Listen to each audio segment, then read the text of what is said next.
All set. Thank you so much. So, welcome everyone. I'm Susan Warner, Manager of Online Student Supports with SUNY Online, and I'm so glad you're here with us today. Thank you for taking the time to join our online student panel session.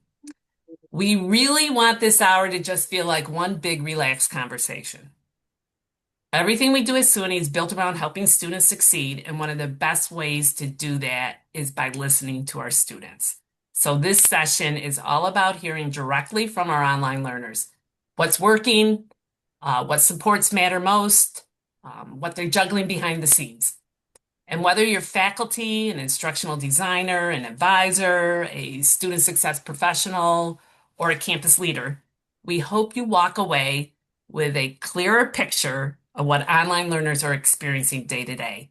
And maybe even oh wow, I never thought of that moment or two. Now, before we jump in, let me introduce the folks that are helping. Co-moderating with me today is the Dr. Michele Forte.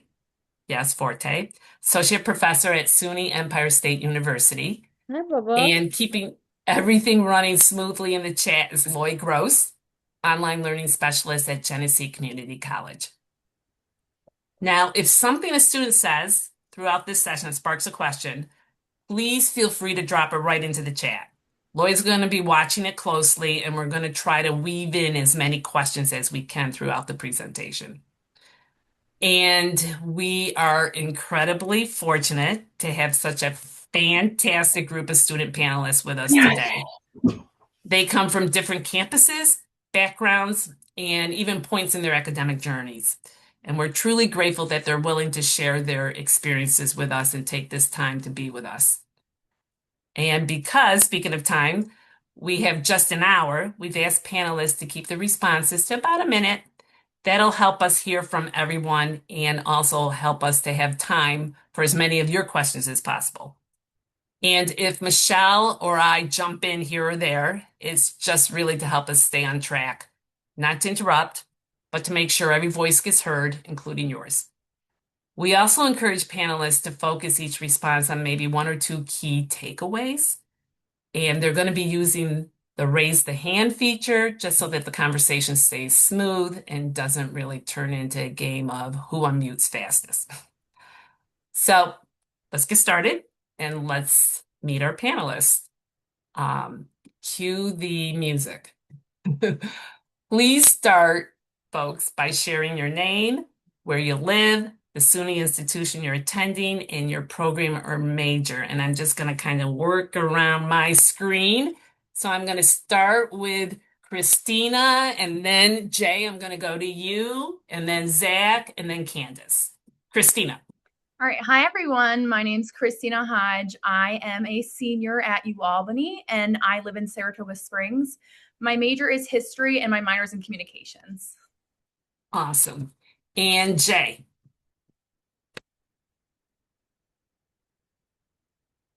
And Jay, I'm going to unmute you. Can you unmute? How's that? There you go. Great. Good afternoon, everyone. My name is Jay Myers. I live in Niagara Falls, New York. I'm originally from Schenectady, New York. I attend SUNY Niagara in Sanborn, just outside of Niagara Falls. And I'm majoring in both chemical addiction dependency certification and human services. That's great. Thank you. Zach. Yes, good afternoon, everyone. My name is Zach Barnicki. I live in Troy, New York. I've been a resident of the Capital Region my whole life, and I am an accounting student at SUNY Plattsburgh. Thank you, Zach. Candace. Hello, everyone. My name is Candace. I attend SUNY Broome, and my major is Health Information Technology. And I reside in Manhattan, New York. It's awesome. Okay, thank you. Okay, let's get right into it. So, and again, just use the raise your hand so that and then I'll call on you. Okay. First question up. When starting an online course, what key elements do you look for in the course design and communication? What elements make you feel at home, included, comfortable? Jay. The two key things I look for are the number of assignments, either written or verbal, and who and where my support is going to come from. Great. Cristina. I really like an outlined syllabus. So everything when it comes down to the modules and then the discussion posts, what are due, when the assignments are due, how long we have to do them, I feel like really helps us plan out our time. Zach. Yeah, similar to what Christina said, the first thing I'm looking for is that syllabus when I am starting the class or during that preview week, whatever it may be, just kind of getting an idea of what to expect, when to expect things to be due by, look for when assignments are due, when there's office hours or a contact information, just really kind of prepare myself for the semester and just it helps when those things are organized and right up front and available early. Thank you. Candace.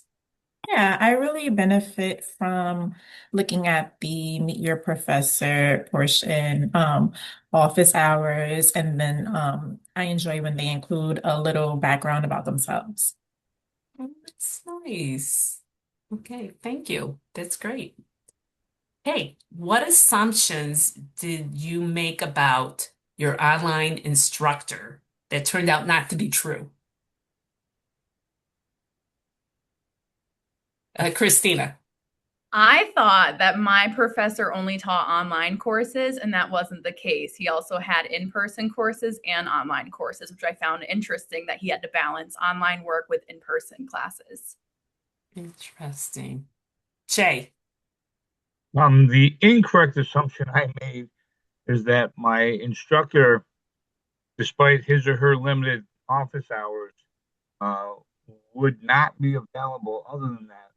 Nothing could be further from the truth. They email, they text. It's amazing.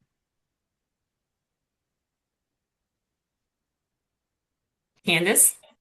Yes, just to piggyback off of Jay, I also assume that my professors might not be available, but just learning them and communicating with them in between office hours has been really helpful. Nice. Zach.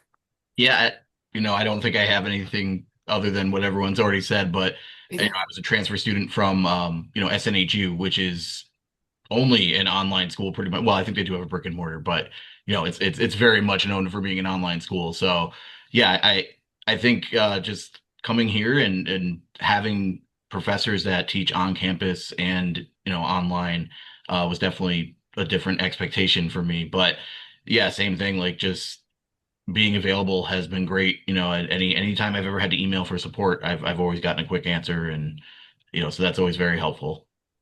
Wow, that's nice. That's great. Thank you.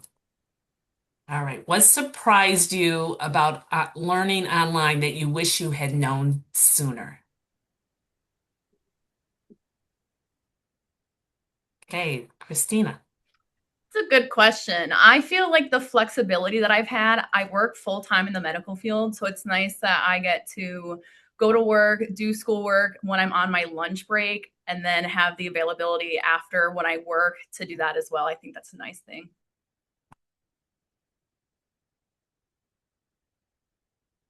And Jay.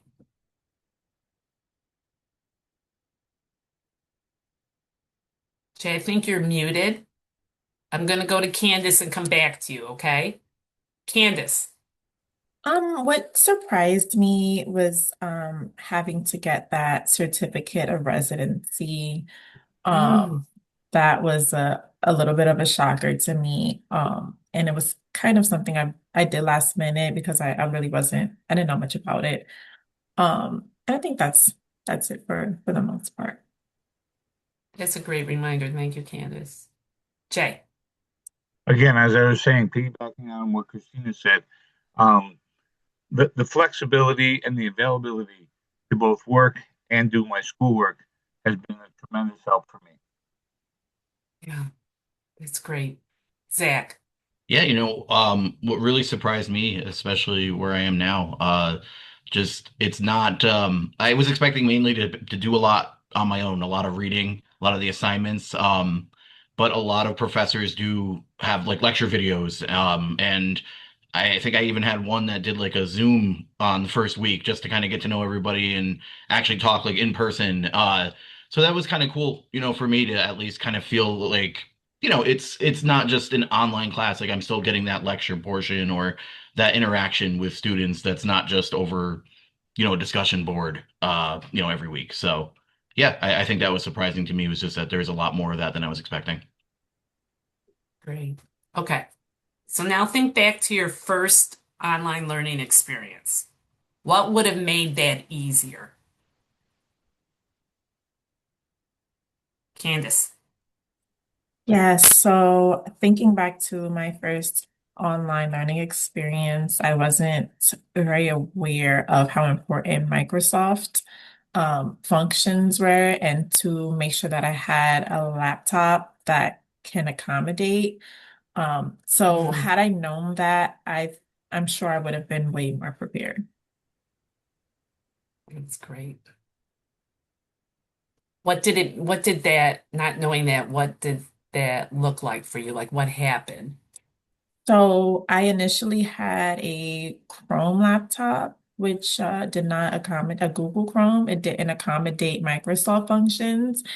So that looked like me having to reach out to my professors. Like, I'm sorry, I don't have Microsoft functions right now, specifically for like Excel classes, and just asking for like an extension. And they were very accommodating until I was able to get the proper laptop.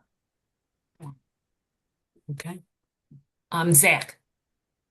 So for me, I think we talked about that flexibility piece and sometimes, especially when I first started, I was like, oh, I got time. And you kind of procrastinate. You put things off a little bit because you have that flexibility, right? And then, you're spending a Sunday trying to get everything done, at the last minute. So I think for me, it was just knowing that, yeah, that flexibility is great, but having a plan, staying organized, prioritizing things when based on when they're due and how long they're going to take you, just kind of figuring those things out ahead of time and like just planning your week. Since I've been doing that, it's been much better, trying to spread things out. But yes, yeah, that flexibility piece can, at least in my opinion, be a little bit of a trap if you let it. So you want to plan, definitely want to plan and stay organized. Absolutely. Certainly helps with those Sunday scaries, right? Oh yeah, Uh, absolutely. Christina. One thing that I actually was challenged with was when I first started my online learning, I was learning on Blackboard. I don't know if you guys remember Blackboard. There wasn't much instruction on how to guide yourself through Blackboard. So I found that quite challenging to navigate where things were, how to talk to your professors. And I feel like Brightspace is kind of the same sense. It's kind of hard if you don't know online learning, how to coordinate talking to people, finding discussion posts if you're not used to technology like that. So I found that quite Mm, challenging. good point. Yes. Jay. I agree with Christina. 10 years ago, when I attended Niagara County Community College, they had Blackboard. Now they're using Brightspace. So, with the first week of classes and all the juggling that goes on, then there is an online learning instructor who happened to be my former advisor, Glory Fox. She was wonderful. But I think trying to get a grasp on your classes, trying to get ramped up or up to speed with online learning and Brightspace, it would have been nice to have maybe what I refer to as a boot camp week before classes, 2 or 3 sessions. You get to pick which one you want to go and attend and sort of be better prepared or at least a lot more familiar with how the program works. Yeah. Yeah. Okay. Michelle.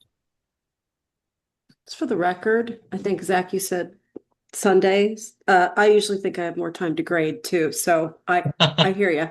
Yeah. Back at you. No, Yeah, no, I get definitely. it. Right? Yeah, for sure. And I had a follow-up question actually about the office hours, if it's okay. A couple of you mentioned the importance of that. Were the office hours virtual or did you have to go to campus? Virtual. At Virtual. least in Okay, the I'm ones I've assuming. seen, yeah, I have plenty of Okay. professors that Okay. have like I'm assuming office here. virtual, but I just wanted to Yeah. make sure that the flexibility is kind of Yeah. extending to that as well. All right, that's awesome. Thank you so much. And Oh Michelle, yeah, there's a Susan. one Yeah. question in the Yeah, chat that please. Yeah, yeah. was, and I think it's probably directed to you, Jay. Would a primer on Brightspace be helpful for you? Would a primer, right? Like you said that, right? Without question. Okay. Without question. Yep. Okay, thank you. Yep. And you mentioned that, I heard you mention that first week of classes, right? So there's always, even in the virtual space, there's a lot of, oh my God, classes are starting. Do I have the books? Do I have the thing? Have I found the thing? Where's the syllabus? Who is this person? What's happening? When are things due? Right? Like that. And then on top of it, what is this space that I'm supposed to be learning in? Absolutely. So learning learning the LMS becomes a part of the content in addition to the course content, right? Like that's what I think I hear you saying. Jamie says at the campuses I teach, I have Brightspace modules for students. Yes. And I require students to complete those modules. Yeah, that's great. Thanks, Jim. Absolutely. Thank you. I can tell you when I first started, I kept waiting for my books. And I finally went to my advisor and I said, hey, I don't have anything yet. So you're 2 weeks behind. Let me show you where all your books are. So I wasn't using any, all of this being online. Right. That's right. Yep, that's right. Yeah. So now that I'm done editing all of my online courses to accommodate all of your very good suggestions, thank you very much. We can go to, I'm like, oh, what did I say? So, so this is just a little shift, but it's not really, right? It's not really a little shift because everything's connected. So we would love to hear about experiences and interactions that help you feel maybe connected to the campus, connected to your peers, connected to us as faculty, and the supports for you as online students. So with that in mind, what interaction has made you feel most connected to your professor in particular in an asynchronous class? Zach, I guess we could start with you. Sure. So for me, and it's not every professor, but I've had a couple now that really like to, if you have a question, set up like Zoom, like just like we're doing right now. It's not just an email and I'm waiting maybe 24 or 48 hours and I get a response. It's like, hey, I want to go over something. Okay, great. Like, let's set up a time. We'll hop on Zoom and we can talk face to face. You don't get that much opportunity all the time doing this online. So I really appreciate those professors that will do that. And just, like I said, just feel more connected. Or, I had an advisor that same thing. We did that over Zoom, and I think it just helps to be able to kind of have that conversation and that face to face. You don't feel as isolated. That's great. Thank you. Christina, how about you?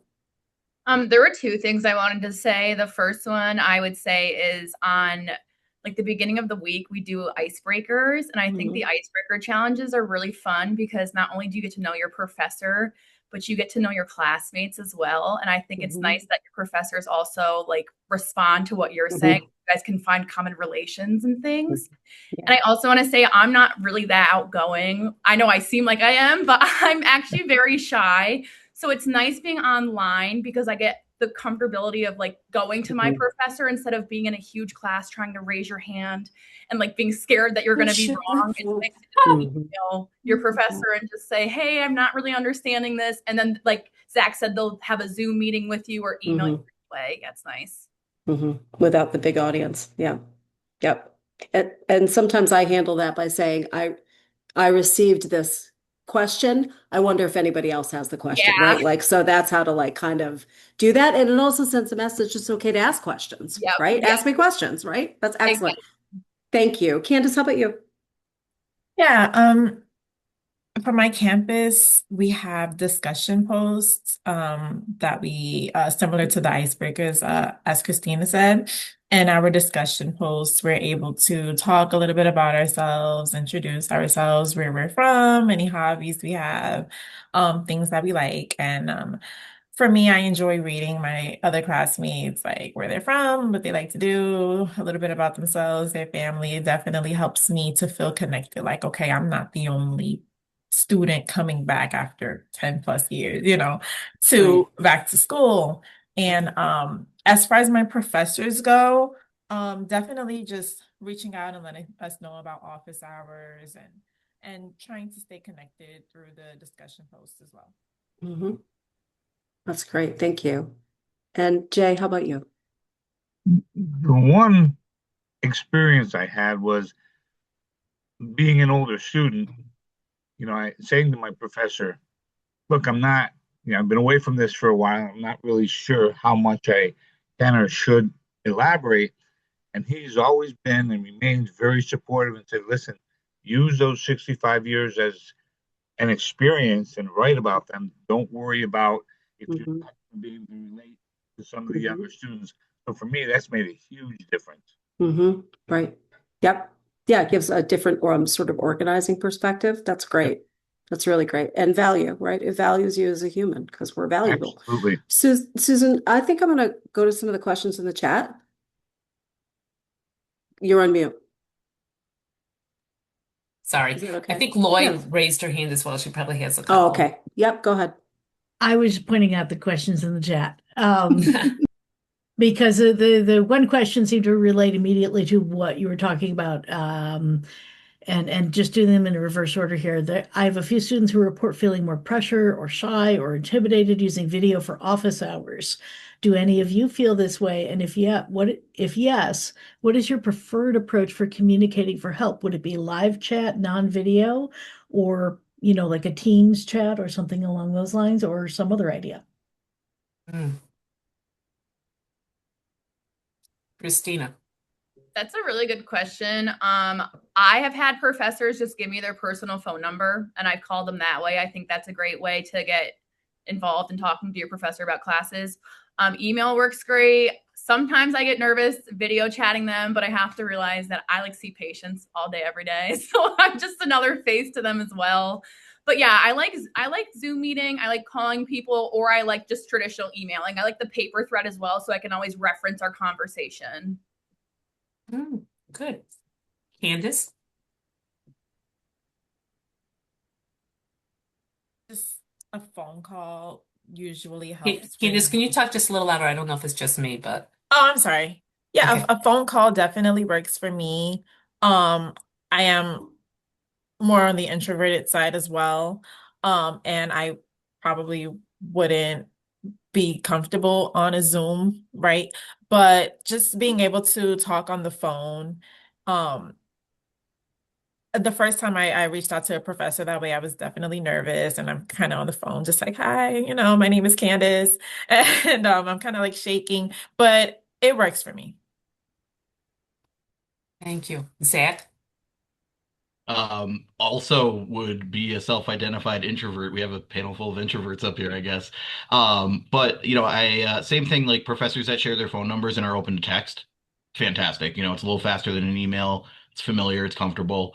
Um, Phone calls are great. I know like Plattsburgh uses Gmail and you can use like the Google chat. So I've had a couple of professors also utilize that, where they'll say like, oh yeah, just you can use the Google chat to get in touch with me, and then that way when they're available, it's at least more of a quick back and forth than waiting for an email. So I think tools like that are good as well. Thank you. Jay? Just to piggyback on what everybody else has said, pretty much, I've been very fortunate in that my professors are very, very open to calling me or my calling them, sometimes up to 9, 10 o'clock at night. So that works for me. Okay. Lloyd, other questions? Yeah, I'd like to jump back before we lose track of this question from Andre. He said, I really appreciate the discussion about the pros and cons of a flexible schedule. Do the panelists have any advice for students who are having trouble establishing the self-discipline required to succeed in an asynchronous class? Zach, hand Yeah. up. Yeah, no, because like I said, I'm one of those people that I have to work on my time management. I had to kind of build that discipline up. For me, it was just a calendar. Have a calendar and block out that time, and use that calendar. I have a full-time job. I had a daughter who's turning a year old in less than a month, so it's busy. It's easy for things to slip away. So yeah, use a calendar, block out the time and just try to stick to those time blocks. And prioritize too. Like I said, some things might have different due dates, or it might take you a little bit longer. So maybe kind of list out at the beginning of the week, like, okay, here's what I have to do, and use those time blocks to kind of figure out, like, yeah, maybe I want to tackle this first because it's going to take me a little bit longer. And, or maybe you're one of those people that likes to get those quick wins out of the way first. But just kind of prioritizing your work and using a calendar, that's been huge for me in improving that and getting better with that time management piece. Awesome. Jay. Excuse me, on my particular campus in Niagara, we have something called the ACE, the Academic Center for Excellence, and in there is a Excel instructor who, like Zach said, will go in and actually block out time with you, but he'll also incorporate time for non-academic activities. So again, it's all about the balance, work, school, and personal. That's great. Candace. Yeah, I like to utilize my notes app on my phone, and I like to utilize my timers. I like to set timers for how long I'm working on each class. This semester I'm currently in 5 different classes, and I like to dedicate a certain amount of time to each class. I don't want to overwhelm myself. And I'll set aside about an hour for each class, and I'll organize which days I work on each class, and I just try to just organize my time as efficiently as possible. Nice. Lloyd? Yeah. So the big question popped up already. Um, from Ron, some people think online education is at a fork in the road. So many past online activities can be easily hacked with AI. When do you use AI? What would you suggest faculty do to preserve the integrity of online courses, i.e., limiting students that use AI inappropriately? Jay. Well, my instructors will tell you right off the bat, do not use it. We have a way to check to see if you are using it. Um, and for me personally, I don't want to rely on someone or something else. What I do is what I do, and what I receive for that work, I receive. Okay. Cristina. I feel like the whole point of getting your education is to do your own work. Like if you're paying for tuition and you want to get the degree, you might as well put the work in. I just learned about GBT recently or whatever. And I feel like it is you can very much tell when someone is using AI in my like it doesn't make any sense. Like their words don't make sense. It just sounds it's all put together. So I think if you're paying for your education, you should do your own work. Candace. Yeah, for full transparency, I absolutely love ChatGPT. Um, I do. But I guess for me, where I draw the line, I'll use it to help me with editing. I am confident in my writing. I'm confident in my work. I like to write everything down in my notebook first, and then I'll type it in. But just to make sure that I'm looking up grammatical things like that, that's pretty much where and also my professors do make it very clear, like, this is where we draw the line. Like you can, use it for grammatical errors and things like that, but it should be in your own words, right? It's your work, your integrity. So yeah. Zach. So yeah, I'm not someone who uses it, but I think it's something that's inevitable, right? It's becoming such a big thing. Um, I think it's really just kind of trying to be mindful of how you're using it. It's not meant to be like, oh, I'm going to copy and paste this question in there and it's going to spit out the answer. Like that's not going to help anything. But I think, I had some professors that, you know, say you can't use it in that regard, but you can disclose, like, basically if you are going to use it, you have to like put what your prompt was, disclose that you used it to like maybe as like a research starter or something like that. I think it can be a powerful tool, but it really just should be used in a sense to kind of help get you started, not give you the answer. And if you're copying and pasting right out of there, then that's where you're going to run into problems. But yeah, I think as far as like trying to limit the use of it, just assignments that involve like writing, like I said, multiple choice questions and things like that are great, but it is something that's very easy to just copy and paste into one of those systems. So I think just using questions where you have to like enter an answer or have more of a written answer or projects like that.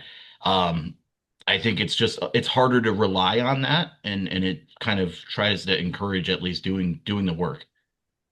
Sure. Okay, I think we're going to move on to the next question since we got a lot in the chat. Lloyd, do you have? Yeah, there's four open questions in the chat. Two of them are in class and the other two are support. So just looking at the in class questions, since we're in class, what are some of your favorite and least favorite learning activities in an online class?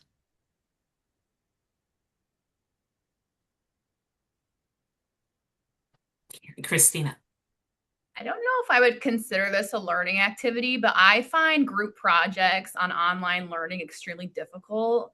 Like coordinating everyone, getting everyone together, trying to make everyone respond and put forth the work is extremely hard when you can't meet in person. Jay. Probably my least favorite is excuse me, when writing an assignment, you have to post to two other responses.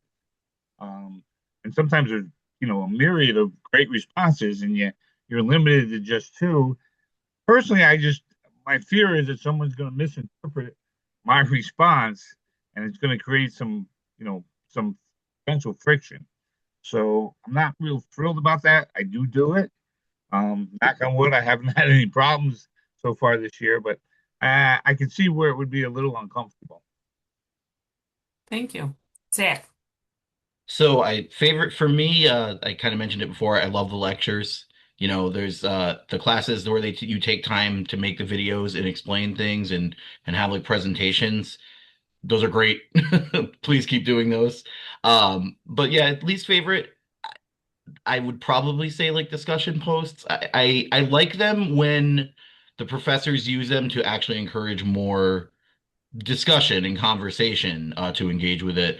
Sometimes it can feel a bit tedious, like Jay said, like with you have to have your initial post and your two responses, and sometimes it kind of feels like okay, everyone's just saying the same thing, like oh, great post, and just to kind of get like meet that metric. So yeah, I would say that's probably the least favorite. Is just sometimes those can be a bit tedious.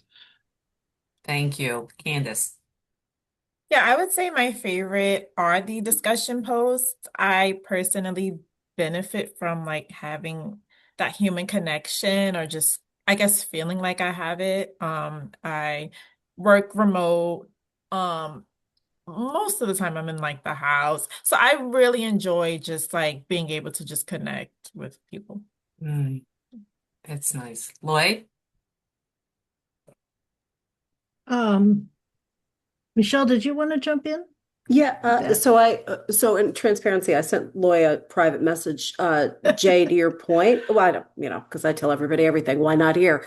Jay, to your point, I think it's a common issue with. I've had students write to me and say, "Oh, I hope that wasn't taken the wrong way," because writing when Right. we're face to face, right, versus the Right. flat right. So if that happens, and I'm sure like my faculty colleagues on this call would agree, and we have lots of student support people, like you would just talk to the professor about it, right? If a discussion board goes off the rails the same way Right. it can instantaneously face to face, which has happened face to face, that would be a time to ask faculty for help, for redirection, right? Or your peers, right? So the same sort of mitigating. But Right. I wanted to highlight that comment. It's common because we lose the this, right? We lose the nodding, we lose the interpretations, the things Yep. that we rely on, right, for Yep. understanding. So I just wanted to elevate that. Thank you for Thank sharing you. it. Thank you. Great point. Great. Staying in the classroom for a moment, we've got another question. Have you had any issues with accessibility in your online courses, and how was that handled from your perspective? Cristina. So I had a 504 plan growing up. So I have ADHD and dyslexia. I haven't really had a real problem with like taking tests or anything. I was diagnosed with cancer in 2016. So I was taken out of school to do my treatment and stuff. But all my professors are really accommodating with the fact that I was going through a medical issue, and they helped me through it. So thanks to them, but it was, yeah, not really anything. Wow. Well, we're glad to see you're here. Thank Yes. you. Yeah, thank you. Candace. Yeah, the only issue I have had was just like living in the city. I know I'm not on campus, and sometimes like there might be like weather things that impact my Con Edison, or electric, my sorry, just my service might go out or something like that. And just being able to like communicate, like, oh, there's a storm and I probably can't, like, but other than that, everything has been pretty convenient. Good. Jay. And then I have Zach. not had any issues or challenges with accessibility at all.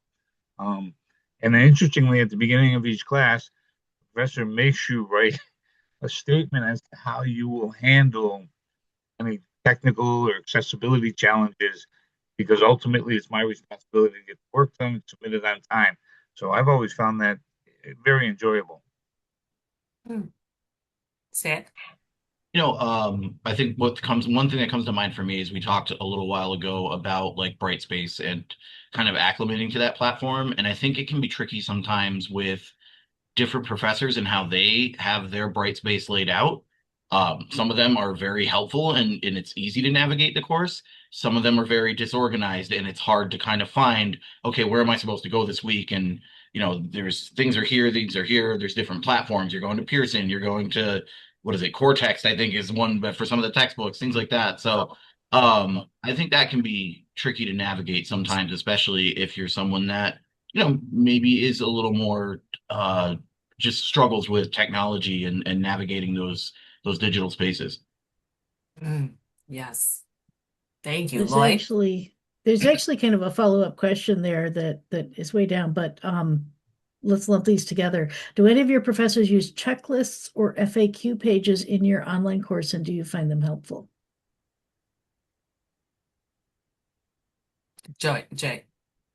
None of my instructors to date have or do use those. So I don't know whether they'd be, helpful or not, but they do not. Thank you. Candace?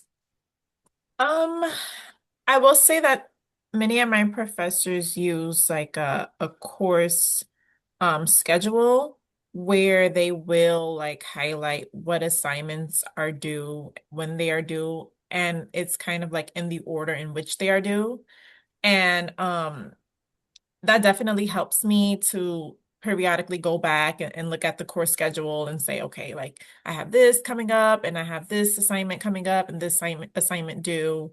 I know they also utilize a calendar in Brightspace that does let me know what assignments are upcoming, and that is helpful as well. Good. Cristina? My professors send out like weekly emails letting us know exactly what's due, when it's due, and where to find like the module information. And I also like when they actually import the Black or the Brightspace stuff correctly, because then it'll tell you like what's due in your Brightspace. So you can see it underneath like the what's due tab, which is nice. Nice. Zach? Yeah, same thing that some other people have said, just like in the syllabus or in the start of the class, just kind of having the course schedule, plan due dates, things like that, what's expected each week. Weekly assignments I've seen, or weekly announcements, I should say, sorry. I've seen quite a bit of, hey, here's what we covered, we're planning to cover this week. Here's what's due, here's what you should be reading.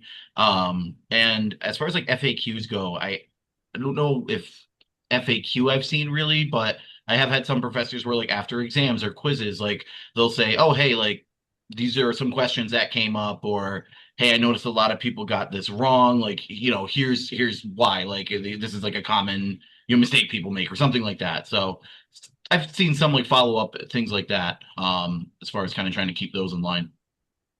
Nice. Okay. Lloyd? So let's jump a little bit to outside the classroom because we've got a couple questions hanging out there. I'm going to go way back to Carrie. And she asked, what other supports have you turned to beyond your faculty members? Have you reached out to campus librarians, learning center, advising, any of those kinds of tools? What have you found useful there? Zach. Yeah, just as far as like advising goes, just speaking with them. Um, Financial aid has been helpful. Speaking with like the financial aid office and things like that, they're usually very much available, very responsive. As far as just getting that support and getting started. At Plattsburgh, when I had transferred over, some of the people to kind of help you get acclimated and get you started, and making sure like, hey, are you working full time? Like, do you think you can handle a full course load? Things like that. Just making sure, like, getting an idea of how you're going to be as a learner. I think that's huge, especially when you're first starting out or transferring, to kind of help get you acclimated and get that support rolling. Awesome. Cristina. My advisor, Olivia, has been phenomenal. She has answered my emails at maybe near midnight. If she didn't know like the answer, she'd point me in the right direction. She has been a godsend because I came from SUNY Adirondack and I had great support there. So I was nervous after I graduated to come to Albany because it's such a bigger school and I wasn't in person. But I think she's in here. She has been great.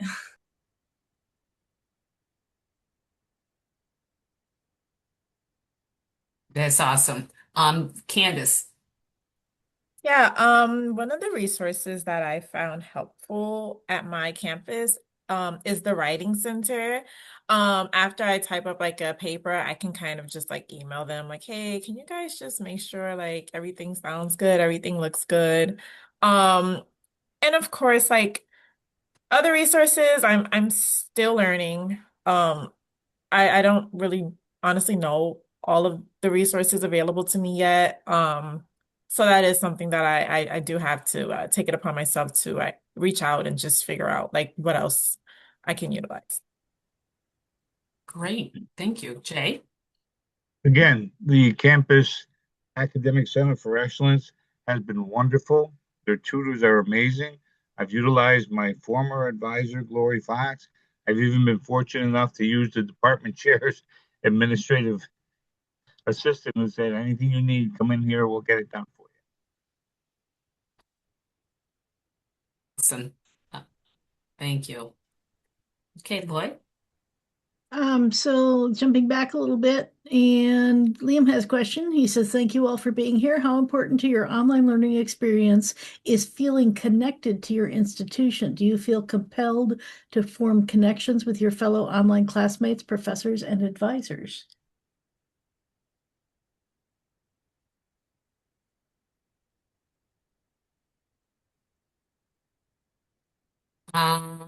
Candace.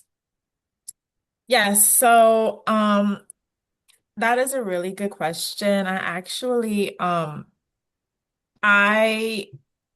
I'm like one of those like students like I haven't been to school in a very long while and I want to get like the clothes, the sweaters with my school logo on it. I think that's really cool.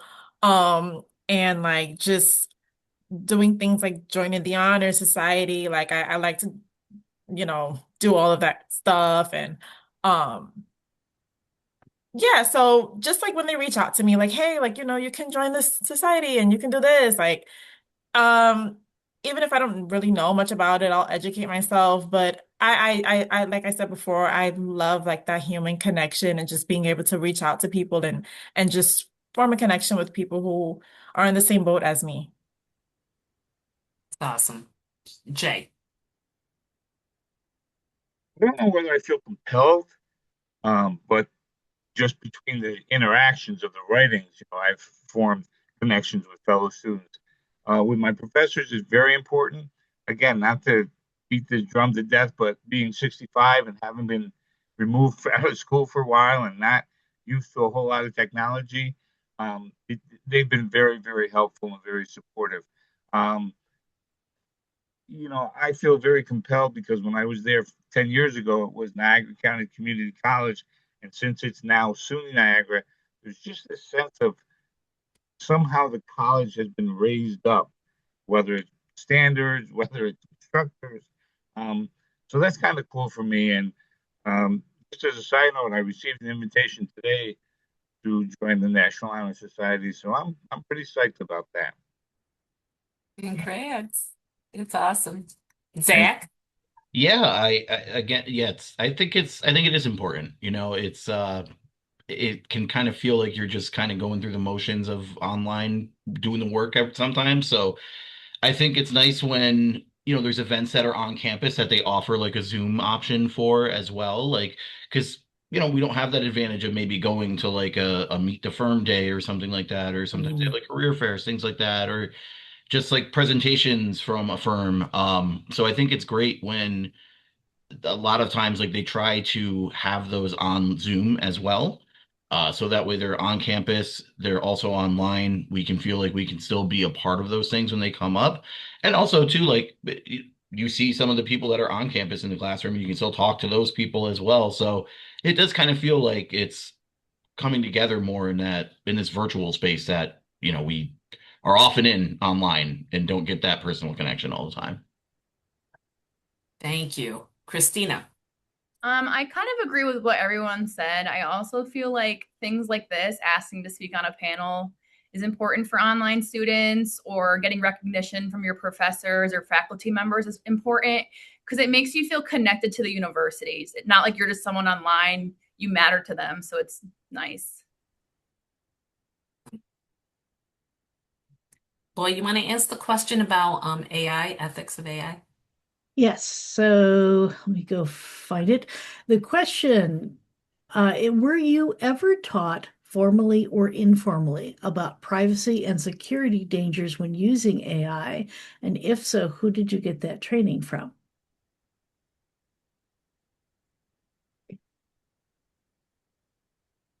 Candace?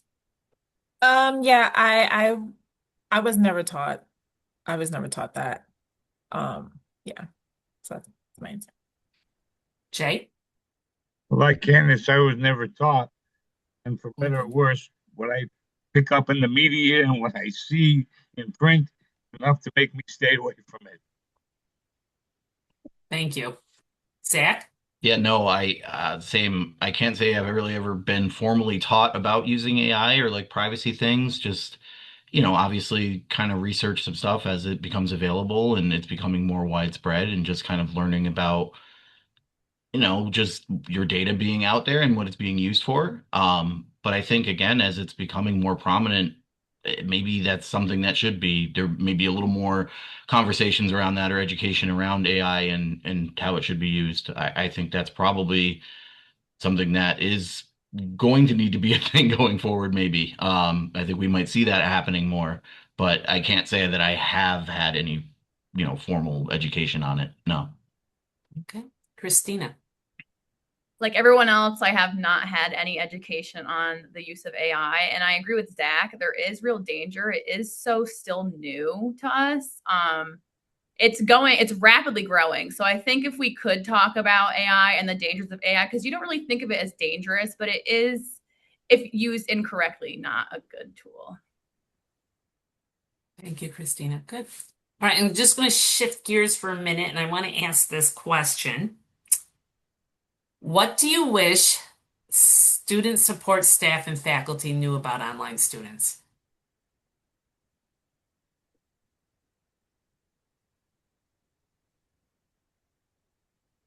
Okay, Christina.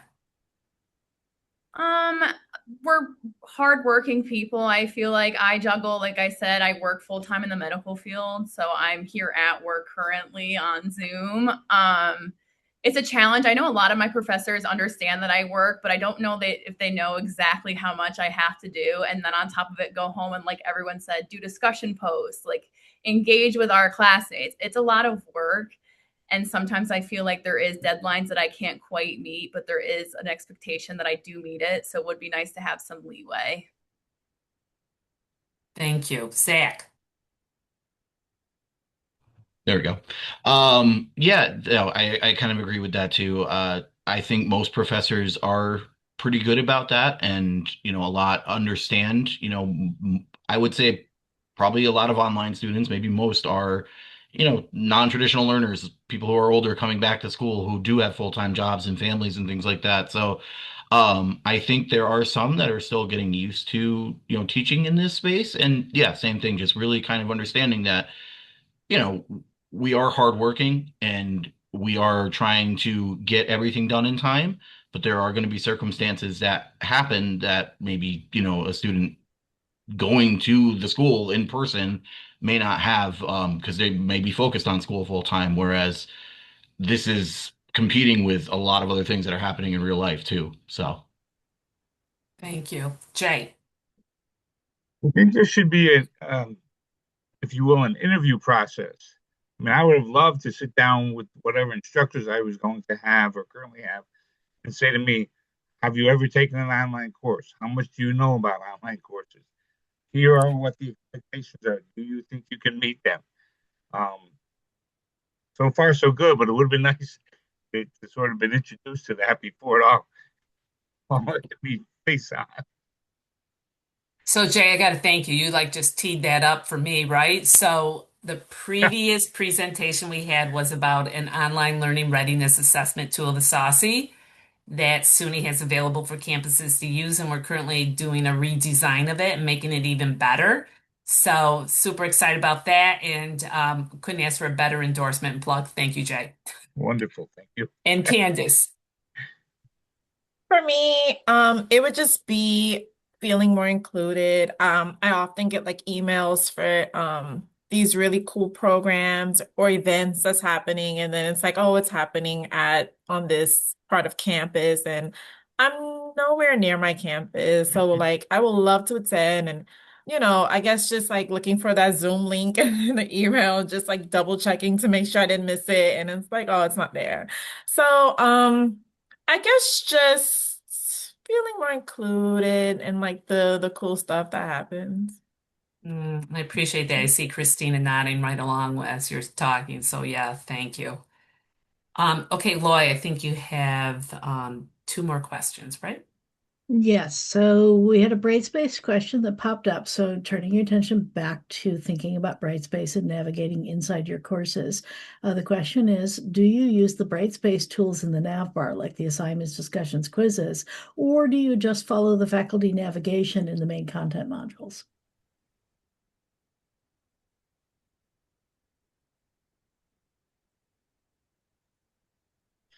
I see Cristina, you're up. Cristina. I do use them as a guide to make sure I didn't miss anything, but I usually just look at the modules. Okay. Candace. Yeah, similarly to Christina, I don't I do look at the resources. A lot of in some of my classes when I do navigate through discussions and things like that. I may see what I'm looking for, but sometimes it's not the discussion that I'm looking for. I may be looking for a specific discussion, so I don't necessarily really use it. I do follow the modules. Thank you. Jay. I definitely use the assignments, discussions, quizzes, and sometimes I'll even go into, let's say, a written assignment to see what it's going to be about or what the requirements are. Then I'll go back and read the material. So I think I have a better foundation for when I submit my response. Awesome. Zach. yeah, no, I definitely say I would use it. I think it goes back to that planning piece. Just I use both. You following the faculty navigation, like the content modules. Again, if it's laid out that way, some classes aren't laid out that way and may not have those content modules week to week. But again, just especially for like assignments, quizzes, like just kind of keeping in mind like when those are coming up and just being prepared for them. You may not have that in the content module week to week, but if you go on those assignments, oh yeah, this is coming up, and that way you can start working on it ahead of time and the week's not there, and then, oh, now I have to start. Very good. And Loy, maybe the last question? We only have time for one more. I We have think time so. for one more. I would like to ask you Jeremy Howard's really excellent question, I think. And his question, which is a deep thinking question, what do you want us to know that you have not had the chance to say?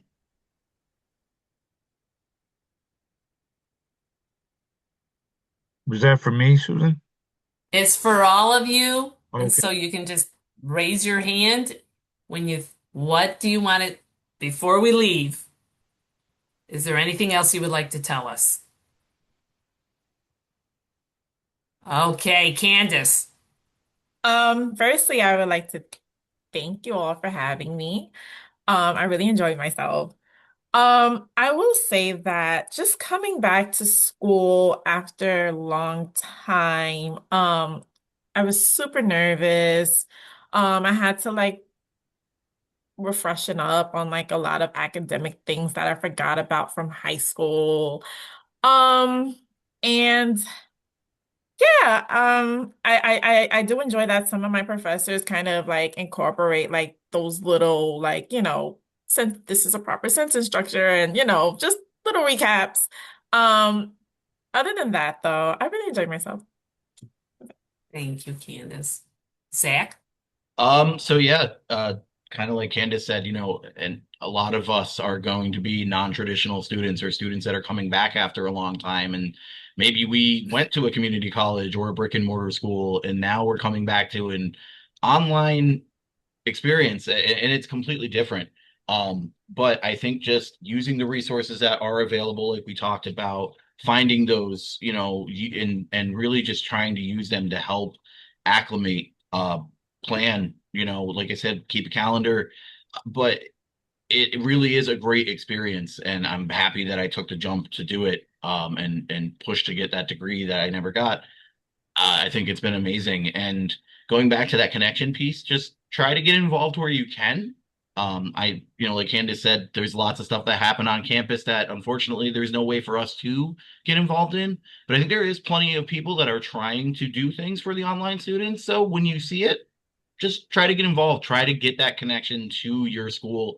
Because I do think it helps, just having that piece there as well.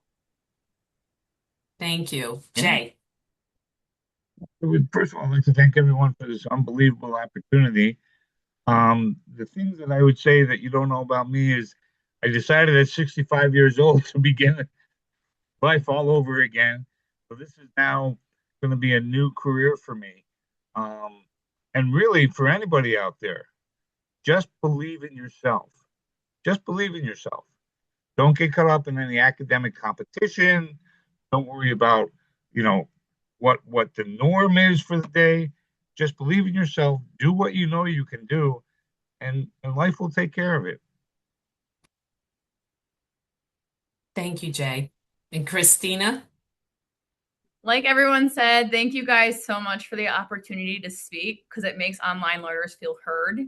And I appreciate online learning just because I didn't think I would get another degree in history. I'm loving my decision so far. And I feel like giving online learners an opportunity to learn online grants opportunities that we weren't necessarily going to have if we weren't working, if we weren't parents, if we weren't having jobs and responsibilities. So I just appreciate that you guys are always looking to improve online learning and that you are listening to us because it really does make a difference.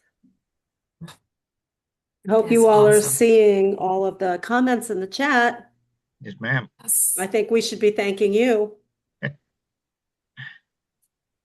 Absolutely, we should be thanking them, right? So, yeah, I can't think of, I just want to say, like, thank you so much for your time and being here with us and being so open. Uh, aren't they great? I mean, I will tell you, panelists, that in the chat, I don't know if you missed it, but someone even said, I wish that I could have been their classmates when I was in school. So Wow. we're so grateful for the time that you set aside to be here with us, and most importantly, for your openness and sharing your experiences. So thank you very much. And I'm sure that your comments, your insights will help shape the way we support online learners across SUNY. So thank you so much Thank you. for being here with us, and thank you to the participants. And we want to keep this conversation going.